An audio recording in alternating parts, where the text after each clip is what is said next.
오늘은 6.25 전쟁 무엇을 배워야 하나 라는 제목으로 하나님 말씀 전하겠는데요. 자, 오늘 보니까 오늘이 6.25더라고요. 공교롭게도 오늘 날짜가 6월 25일이고요. 그리고 6.25 전쟁이 일어난 지 73주년이 되는 그런 해입니다. 그래서 오늘은 이 6.25 전쟁이 우리에게 주는 이 영적인 의미가 무엇인가, 그 전쟁을 통해서 우리가 좀 무엇을 배워야 되는가, 오늘날 우리가 무엇을 교훈으로 삼고 우리가 어떻게 살아야 되는가, 이 말씀을 좀 생각해 보려고 합니다. 그동안 제가 이 6.25에 대한 말씀을 잘 드리지 않았는데요.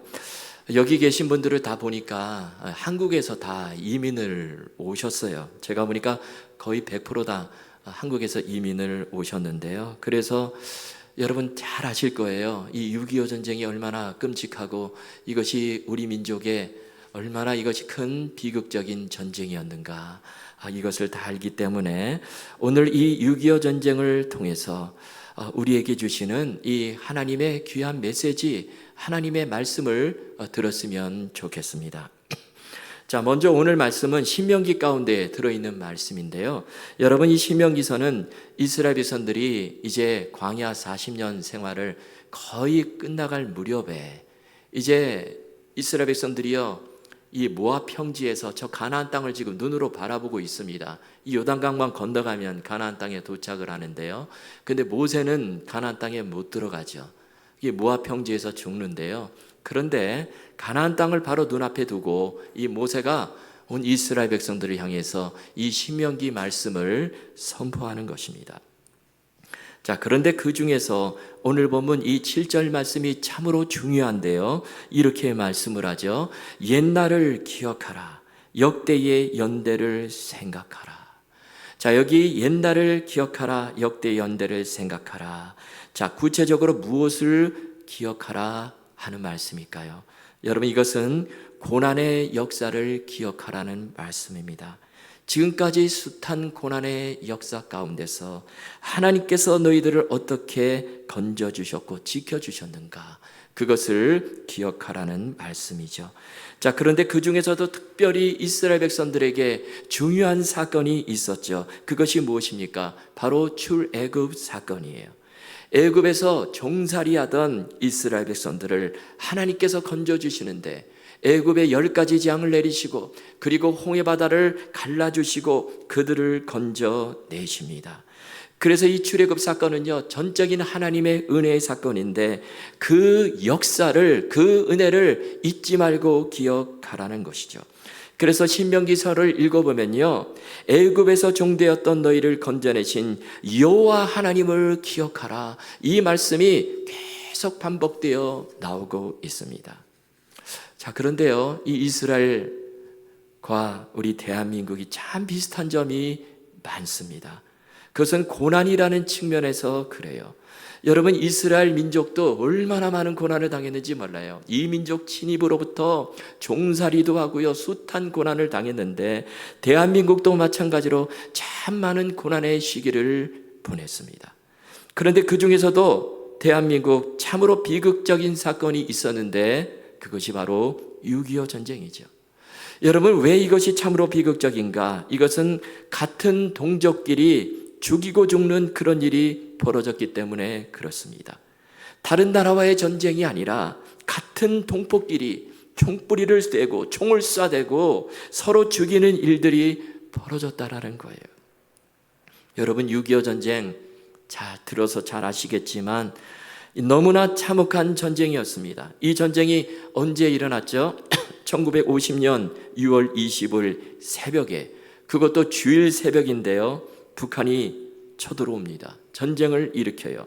당시 군사력으로 볼 때 이 전쟁은 게임이 안 되는 전쟁이었어요. 미군은 그 전에 이미 다 철수를 해버린 상태고 그때 북한은요, 약 20만 명의 병력이 있었습니다. 근데 우리나라는요, 그 절반 수준 한 10만 명 가까이 있었어요. 그리고 중요한 것은 무기인데요, 상대가 되지를 않습니다. 북한은 탱크가 당시 242대가 있었습니다. 근데 우리나라는 한 대도 탱크가 없었어요.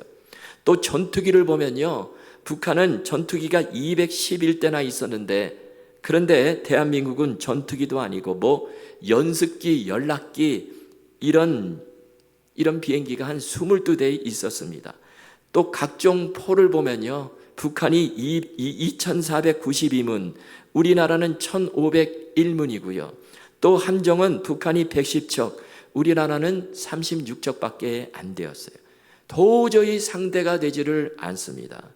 뿐만 아니라 북한은요, 전쟁을 철저하게 준비를 했습니다. 제가 이 설교를 준비하면서 대한민국 역사박물관 홈페이지에 들어가서 이 6.25 전쟁에 대한 영상을 보았는데요, 김일성이요, 얼마나 전쟁을 철저하게 준비했는지 몰라요. 이미 전쟁을 일으키기 전에 모든 준비를 다 끝내고요, 그리고 당시에 그 두 강대국 소련과 중국을 설득하기 위해서 계속해서 두 나라를 이렇게 방문을 하는 거예요.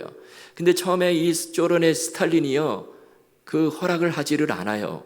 왜냐하면 그때 이 소련이 핵이 없었기 때문에 그래요. 이 괜히 전쟁 일으켰다가 이게 괜히 미군이 개입해가지고 크게 되면은 우리는 핵무기도 없는데, 그래서 계속해서 반대를 합니다. 그런데 6.25 직전에 어느 순간에 허락을 해요. 이 소련이 핵무기를 개발을 해요. 그래가지고 이 김일성이 소련과 중국의 허락을 받아가지고 이제 전쟁을 일으키는데요. 그래가지고 6월 25일 새벽에 전쟁이 벌어지게 됩니다. 그런데 이에 비해서 남한은 전혀 준비가 안 된 상태죠.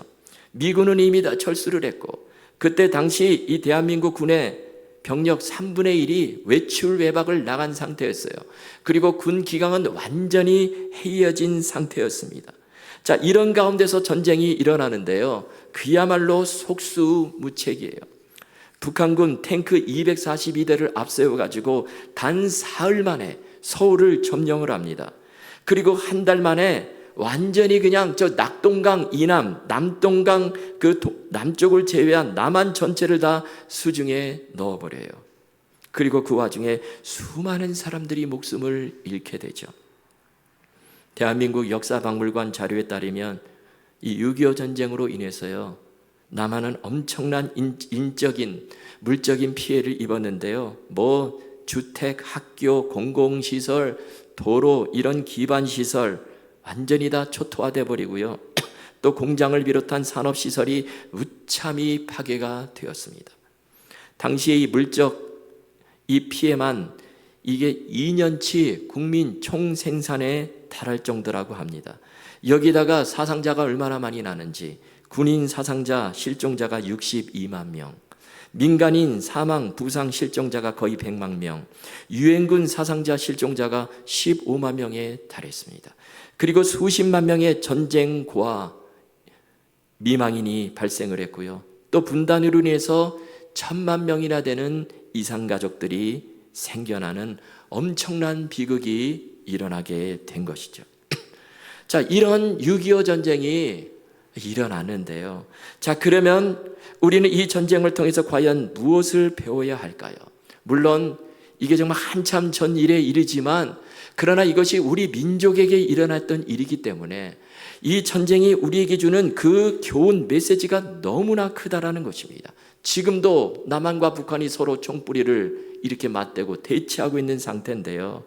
그래서 여러분, 이 전쟁을 통해서 하나님께서 오늘날 우리에게 주신 그 메시지가 무엇인가, 그리고 하나님께서 어떻게 6.25 전쟁 가운데 대한민국을 지켜주셨는가, 이것을 좀 한번 살펴보려고 합니다. 자, 그래서 첫 번째로 6.25 전쟁이 왜 일어났는가라는 거예요. 자, 그것은 하나님의 연단의 과정이었다라는 거예요. 하나님은 연단을 주신다라는 것입니다. 우리가 볼 때 연단 참으로 힘들죠. 우리는 연단이라는 이 단어조차도 생각하기 싫어해요. 나에게는 연단이 없었으면 좋겠다. 그런데 하나님의 놀라운 섭리의 관점에서 볼 때 하나님께서 때때로 우리에게 연단을 허락하신다라는 것입니다. 그래서 오늘 본문 10절에서 12절까지 보면, 자, 먼저 10절을 보시면요, 여호와께서 그를 황무지에서, 여기 그는 바로 이스라엘 백성들이죠. 이스라엘 백성들을 황무지에서 짐승이 부르짖는 광야에서 만나시고 호위하시며 보호하시며 자기의 눈동자 같이 지키셨도다. 자, 하나님께서 이스라엘 백성들을 어디서 만나셨습니까? 평안한 장소가 아니에요. 뭐 평안한 궁궐이 아닙니다. 안락한 장소가 아니에요. 그들을 황무지와 짐승이 부르짖는 광야에서 하나님께서 만나 주셨다라는 거예요. 또 11절에서 12절을 보시면 마치 독수리가 자기의 보금자리를 어지럽게 하며 자기의 새끼 위에 너풀거리며 그의 날개를 펴서 새끼를 받으며 그의 날개 위에 그것을 입는 것 같이 여호와께서 홀로 그를 인도하셨고. 여러분, 이 말씀은 지금 새 중의 왕 독수리죠. 독수리가 자기 새끼를 어떻게 연단하는가, 그 과정을 보여주고 있는데요. 어떻게 연단합니까? 여러분, 독수리들을 보면요, 둥지가 그냥 뭐 나무 위에 있지를 않아요. 아주 높은 절벽 위에 아주 위험한 곳에 둥지를 트는데요. 그런데 거기다가 새끼를 낳아요. 근데 이 어미 독수리가 날아와서 어느 순간에 그 새끼 독수리들을 밀쳐가지고 그냥 밑으로 떨어뜨려 버립니다. 그렇게 되면 이 새끼 독수리가요, 죽자 살자 그냥 막 날개를 치죠. 그렇게 되면 정말 너무 힘이 없어가지고 땅바닥에 떨어지려고 하는 그 순간에 어미 독수리가 순식간에 날아와서 날개로 받쳐줘서 다시 둥지 위에, 안락한 둥지 위에 갖다 놓습니다. 그리고 이제 회복이 되면 또 지나서 또 그런 일을 또 벌여요. 또 둥지 밑으로 떨어뜨리고 또 날아와서 또 날개로 받쳐줘서 또 다시 둥지에 갖다 놓고, 이런 과정을 수없이 반복을 한다라는 거예요. 그래서 이 독수리가요, 결국에 독수리다운 독수리 새 중의 왕으로 거듭나게 된다라는 것입니다. 이것은 독수리의 연단이죠. 그런데 마찬가지로 하나님께서 우리를 연단하실 때 그저 평안한 상태로만 놔두지 않으신다라는 거예요. 때로는 우리에게 연단의 과정을 허락하신다는 것입니다. 그 연단 참으로 힘든데 어떨 때는 정말 불구덩이를 통과하는 그런 연단을 주실 때도 있다라는 거예요. 그런데 그 연단을 통과하게 되면, 그 연단을 견디고 인내하게 되면 마치 새끼 독수리가 왕 중에, 그 새 중의 왕, 정말 독수리가 되는 것처럼 그 연단을 하나님 붙들고 무사히 통과하게 되면 더 성숙한 믿음의 사람으로, 하나님의 쓰시고자 하는 그런 사람으로 다시 태어나게 된다라는 거예요. 그래서 하나님께서 연단을 주신다라는 것입니다. 그런데 6.25 전쟁, 어떻게 보면 참으로 혹독한 하나님의 연단의 과정이었다라는 것입니다. 여러분, 역사학자들은요, 이 6.25 전쟁을 정치 사회학적인 관점에서 해석을 합니다. 그들은요, 그냥 주로 이 공산주의 진영과 자유주의 진영의 충돌로 봐요. 겉으로 볼 때는 그렇죠. 그래서 김일성이요, 이 남한을 적과 통일하기 위해서 공산국과 소련과 중국의 허락을 받아가지고 침공한 전쟁이다, 이렇게 해석을 합니다. 그런데 신앙의 관점에서 볼 때는 그렇질 않다라는 것입니다. 많은 신학자들이, 많은 목사님들이 이 6.25 전쟁은 어떻게 보면 하나님의 징계의 채찍이었다, 그렇게 말씀하고 있어요. 여러분, 일본에 이 나라를 빼앗겼을 때 이 교회가 그때 신사참배를 했습니다. 당시에 평양은요, 제2의 예루살렘이라 불릴 만큼 교회가 아주 왕성하게 일어났던 곳이죠.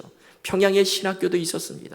당시에 평양은 제2의 정말 예루살렘이라 불릴 만큼 이렇게 정말 왕성하게 일어나고, 그리고 거기에 평양 장대현 교회가 있었는데 거기서 어떤 일이 벌어집니까? 1907년에 대부흥운동이 거기서 시작이 되었어요.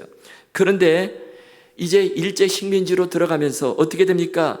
그렇게 왕성했던 교회가 신사참배를 하는 거예요. 뿐만 아니라 성도들에게까지 신사참배를 강요를 합니다. 그리고 1941년 제30회 장로교 총회에서는요, 총회 전 회원이 평양에 있는 신사에 참배를 했습니다. 한국교회는 그렇게 무너졌고, 한번 무너지게 되니까 계속해서 무너지게 되는 거예요. 그래서 뭐 장로교 총회가 열리는 날이면 신사 참배가 아주 그냥 당연한 절차가 되어버렸습니다. 그래서 다 신사 참배를 하는 거예요. 그리고 또 전국 교회로부터 이 돈과 종, 여러분 땡땡치는 종이죠, 종. 이 종을 거두어가지고 일본 군대의 무기 구입 자금으로 그렇게 헌납을 하기도 했습니다. 그리고 1942년에는 조선 장로호라는 이름을 붙인 이 전투기가 등장을 했다라는 거예요. 그래가지고 막 일본 전투기가 등장을 하고요. 또 이름 있는 목사들은 한국의 청년들을 일본의 용병으로 내몰아버리고, 그리고 일제 대동아 전쟁에 협력하도록 교회를 막 독려하는 그런 시국 강연을, 이름 있는 그때 목사님들이 시국 강연을 하기도 했다라는 거예요.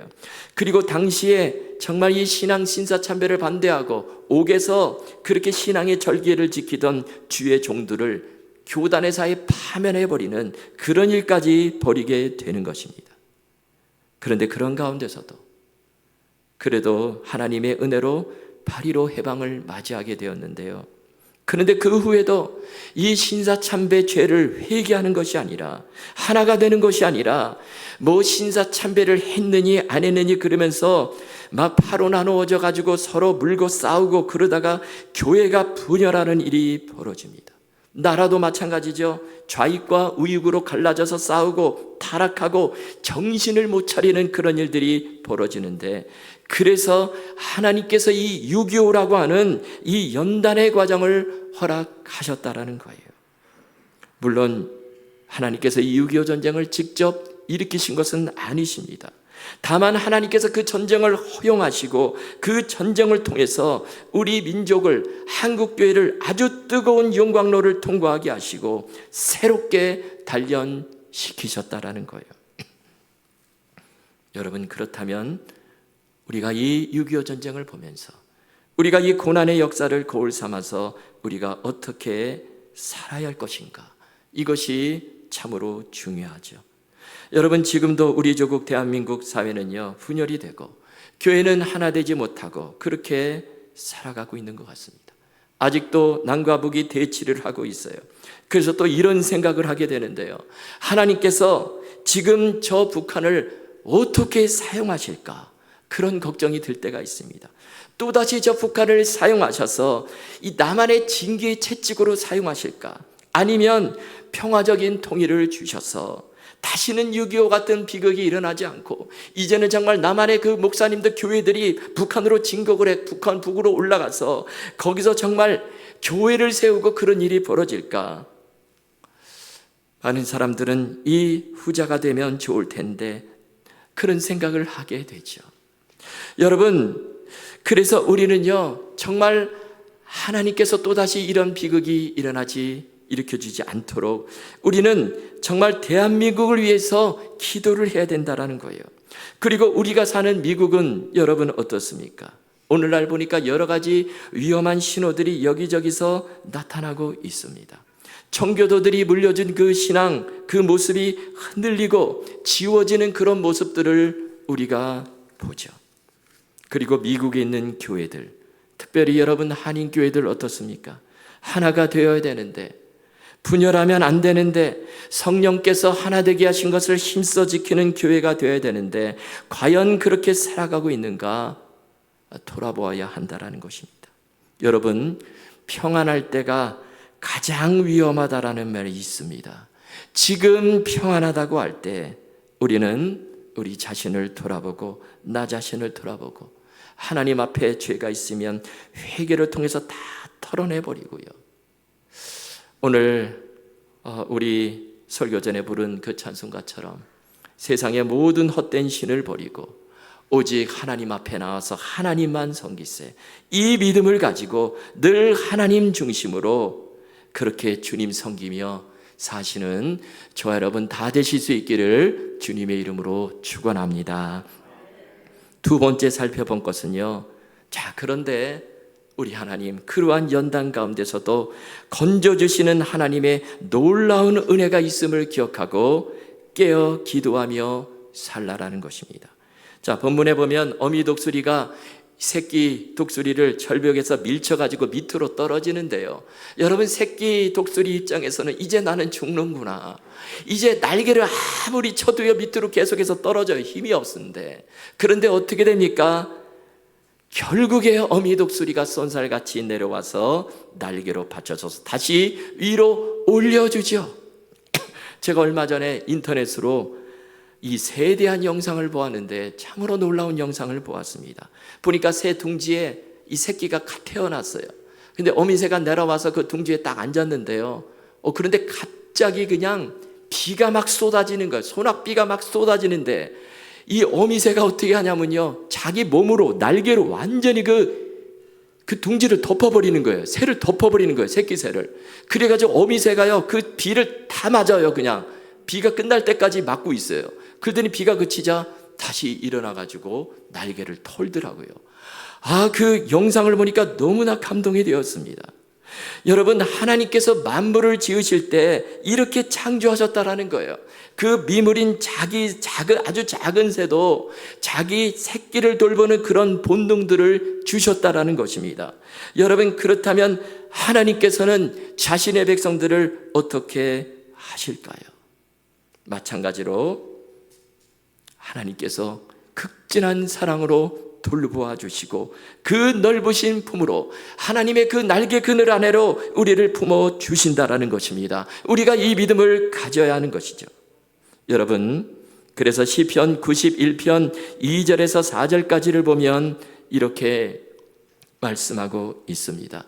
우리 함께 읽겠습니다. 시작. 나는 여호와를 향하여 말하기를 그는 나의 피난처요 나의 요새요 내가 의뢰하는 하나님이라 하리니 이는 그가 너를 새 사냥꾼의 올무에서와 심한 전염병에서 건지실 것이미로다.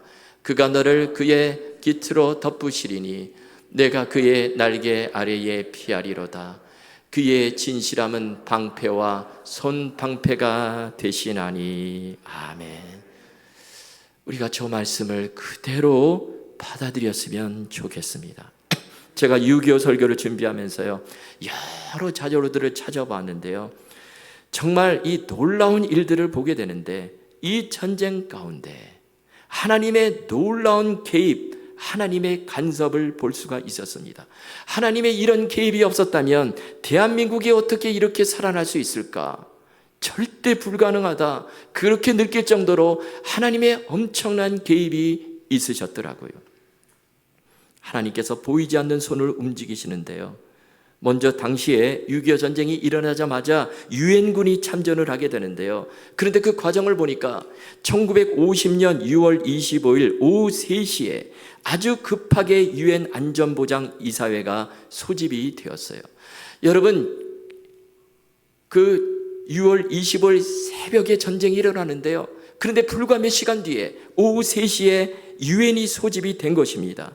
이렇게 너무나 빨리 유엔이 소집이 된 거예요. 그리고 그때 상임 이사국이 미국, 영국, 프랑스, 소련, 중국 5나라고, 그리고 비상임 이사국으로 6개 나라가 있었는데요, 그런데 그 중에서 뭐 한 나라만 반대해도요, 이 유엔군이 6.25 전쟁에 참전을 할 수가 없었어요.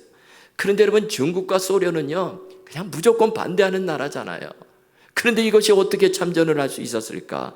보니까 놀라운 일이 벌어지는데요, 하나님께서 그들을 참전하지 못하도록 손을 쓰셨습니다. 중국 대표는 그날 차를 타고 이 회의장으로 가다가요, 갑자기 타이어에 펑크가 나고 엔진이 고장이 나서 회의 시간에 참석을 못하게 되었어요. 그리고 이 소련 대표는 전날에 늦게까지 파티를 참석해가지고 과음을 했는지 아침부터 이 배탈이 나가지고요, 그래서 병원에 가서 이렇게 막 치료를 받느라고 그 회의 참석을 할 수 없었습니다. 참으로 놀랍죠.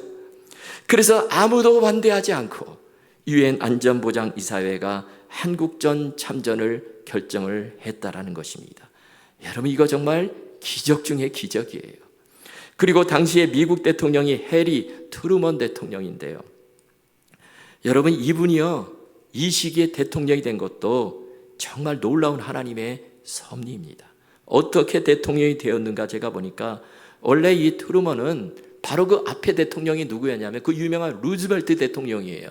루즈벨트, 유명한 대통령이죠. 그 밑에서 부통령으로 이제 일하고 있었는데요, 그런데 이 2차 대전이 끝나갈 무렵에 이 1945년 4월에 루즈벨트 대통령이 그냥 갑자기 급사를 해버립니다. 갑자기 죽어요. 그래서 이 트루먼 대통령이 그때 부통령으로 있은 지 82일밖에 안 됐는데요. 경험이 전혀 없죠. 그래갖고 그냥 대통령 그 직을 물려받게 되었습니다. 그래서 대통령이 되었는데요. 그런데 이 트루먼 대통령은 20세기의 미국 대통령 가운데 유일하게 대학을 안 나온 그런 대통령이었다라는 거예요. 그리고 집안 배경도 하나도 없습니다. 그런데 이 트루먼이 대통령이 되었는데요. 그런데 이분은 기도하는 대통령이었어요. 하나님께서 이분을 한국 전쟁을 위해서 세워주셨다. 대한민국을 위해서 세워주셨다. 그런 생각이 강하게 드는 것입니다. 여러분, 트루먼이 무엇을 합니까? 1945년 히로시마와 나가사키의 원자폭탄 투하를 신속하게 지시를 하고요. 그래서 일본이 항복을 하고 대한민국이 해방을 맞이하게 되죠. 그 일을 트루먼 대통령이에요. 그리고 6.25 전쟁이 터졌는데요. 여러분, 이 트루먼 대통령이 이 미군의 참전을 뒤돌아보지도 않고 단 10초 만에 결정을 했다라는 것입니다. 당시에는 한미 상호 방위 조약 이런 거 맺어진 적도 없고요. 그래서 사실 미국은 6.25에 참전할 그런 이유가 전혀 없었습니다. 그리고 당시에 이 한반도를 미국의 태평양 방위선에서 제외한다는 일명 에치슨 선언이 발표된 뒤였어요. 개입하면 안 된다, 개입할 필요가 없다, 그런 선언이 발표되었는데요. 그런데 지금 미국 본토가 공격받은 것도 아니죠. 저 지구 반대편에 있는 그 대한민국, 거기서 전쟁이 일어나는데, 그런데 이 미국의 트루먼 대통령이 이렇게 신속하게 미군의 한반도 투입을 결정한 거, 이게 하나님의 기적이라는 것입니다. 여러분은 왜 하필이면 2차 대전 막바지에 이 루즈벨트 대통령이 갑자기 급사를 해버리고 뇌출혈로 쓰러져서 갑자기 급사를 해버렸는데요. 왜 그 뒤를 트루먼 대통령이 이어받아 대통령직을 이때 하필이면 수행하게 되었을까요? 하나님의 섭리라고 보지 않을 수가 없어요. 그리고 또 한 가지 중요한 사건이 있었는데요. 여러분, 전쟁 당시에 남한이 밀려가지고 이제 낙동강 전선만 남았습니다. 낙동강 밑에 고기만 남았는데, 이 낙동강 전선이 무너지게 되면 완전히 대한민국은 다 공산화가 되는데, 그런데 그때 수많은 공산국들이 막 밀어닥치는데요. 도저히 막아낼 힘이 없는 거예요. 그때 이스만 대통령이 한국교회 지도자들을 부산의 초량교회로 불러 모아요. 그리고 간곡하게 부탁을 합니다. 이제 우리는 하나님밖에 의지할 데가 없습니다. 내 친구 메가더 장군이 비행기를 보내서 낙동강 유역을 융단 폭격을 해주기로 했는데 7월, 8월에는 비가 많이 오는 때라서 비가 오게 되면 미국 비행기들이 뜰 수가 없습니다. 그러면 한국은 결국에 밀려가지고 바닷속으로 들어가고 말 것인데, 여러분이 제발 나라를 위해서 힘써 기도해 주시기 바랍니다. 이렇게 이승만 대통령이 눈물로 부탁을 했다라는 거예요. 그래서 당시 목사님들과 장로님들이 초량교회에 함께 모여서 열흘 동안 금식을 하며 부르짖어 기도를 했다라는 것입니다. 그런데 놀라운 일이 벌어져요. 비가 많이 오는 7월, 8월인데 하늘이 맑은 거예요. 비가 오지를 않습니다. 그래서 당시에 일본 땅에 머물고 있던 미국 전투기 B-29들이요, 매일같이 떠가지고요, 낙동강 유역에 융단 폭격을 하고, 그래서 이 낙동강 전선을 사수하게 되고, 그러는 사이에 메가더 장군이 인천 상륙작전을 준비해가지고 9월 15일에 상륙작전을 감행을 하고 전세가 역전이 되어 승기를 잡게 되고, 그래서 대한민국을 지킬 수 있었다라는 것입니다. 한국교회의 지도자들이 합심해서 금식하며 기도했을 때 하나님께서 그 기도를 받으시고 놀라운 기적을 일으켜 주신 것입니다. 여러분, 지금까지 이렇게 6.25 전쟁에 대해서 제가 말씀드렸는데요. 여러분, 하나님은 동일하게 지금도 역사를 주관하십니다. 우리의 모든 삶을 주관하세요. 우리의 생사화복 내게 달려있는 것 같죠? 여러분, 그게 아니라는 것입니다. 다 하나님께 달려있다라는 거예요. 그러므로 우리가 해야 될 일이 무엇입니까? 하나님 의지하고 하나님께 부르짖어 기도하는 것입니다.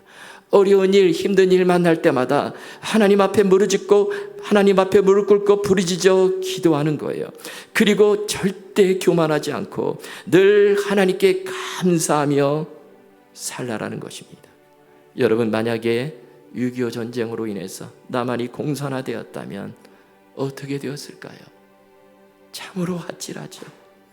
우리도 북한 정권의 그늘 속에서 허덕이며 살았을 것입니다.